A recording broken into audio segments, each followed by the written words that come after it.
धरातल से जुड़ा हुआ कार्यकर्ता होने के नाते एक ही संदेश, न तो ज्यादा भाषण देना न करना, क्योंकि हमारे यहाँ बहुत सारे प्रबुद्धजन जिन्होंने असंख्य चीजें हमें समझाई है, उनका अगर 50% भी हमें समझ में आ गया तो इस कार्यक्रम का 100% सफलता हम मान सकते हैं। अभी हम लोगों ने देखा ये आदिवासी एकता परिषद, सिर्फ एक ही शब्द जो आदिवासी में बात कहना चाहूंगा कि हम लोग अपने आप को आदिवासी कहते हैं। जैसा भूपेंद्र भाई चौधरी ने बताया कि हम कॉन्स्टिट्यूशनली और स्कूलों में लड़ रहे हैं, हमें बच्चों के नाम के आगे भी आदिवासी शब्द लगाया जाए।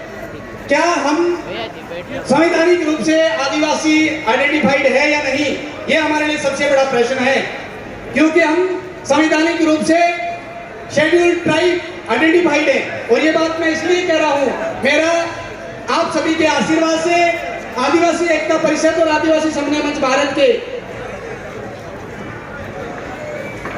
तो हम लोग अभी का मैं बताऊं 2024 की यूएनओ की कॉन्फ्रेंस में इंडिया के प्रतिनिधि एक मैडम महोदय का, आप लोग भी सर्च करिएगा आपको वीडियो मिलेगा, और वो बोलते कह रही है there is no any indigenous in India, each and everyone all Indian are indigenous.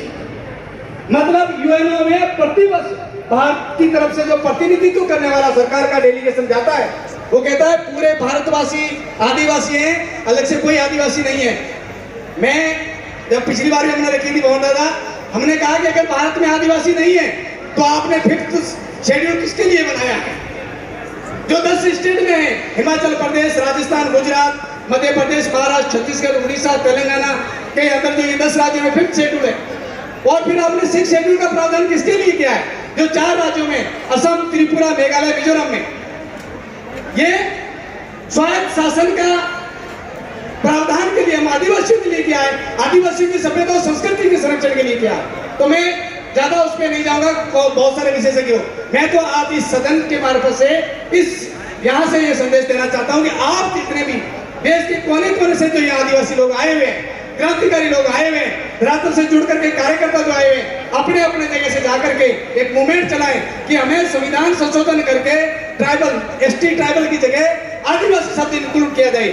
और जिस दिन आदिवासी शब्द संविधान में शामिल हो गया, हमारा बहुत सारा काम यूएनओ की पटल से भी हमारे लिए सहूलियत हो जाएगी, क्योंकि 2023-24 का बजट $3,700 मिलियन बजट मिलता है इंडियन गवर्नमेंट को, और ऐसा प्रतिवर्ष आता है। वो किसके लिए आता है? आदिवासियों के उत्थान के लिए। मैं चाहता हूं कि आप सभी लोग इस ओर ध्यान देंगे। हमें संवैधानिक रूप से आदिवासी पहचान मिले, इसके लिए हमें मिल करके ऐसा पहल करनी होगी, ऐसा मूवमेंट चलाना होगा कि हम संवैधानिक रूप से आदिवासी पहचान मिले, क्योंकि अभी हम शेड्यूल्ड ट्राइब आइडेंटिफाइड है, नॉट आदिवासी। मैं अपनी बात को यहीं संक्षिप्त करूंगा, बहुत सारे प्रबोधनकार आगे भी हम सुनेंगे। आप सभी को धरातल से जुड़े कार्यकर्ता बन के काम करना है। यहाँ जितने भी लोगों ने ये जो काम किया है, 1-2 दिन का काम नहीं है, ये महीनों तक मेहनत की है। उन तमाम मेहनत कश कार्यकर्ताओं के लिए जोरदार तालियां बजाएं।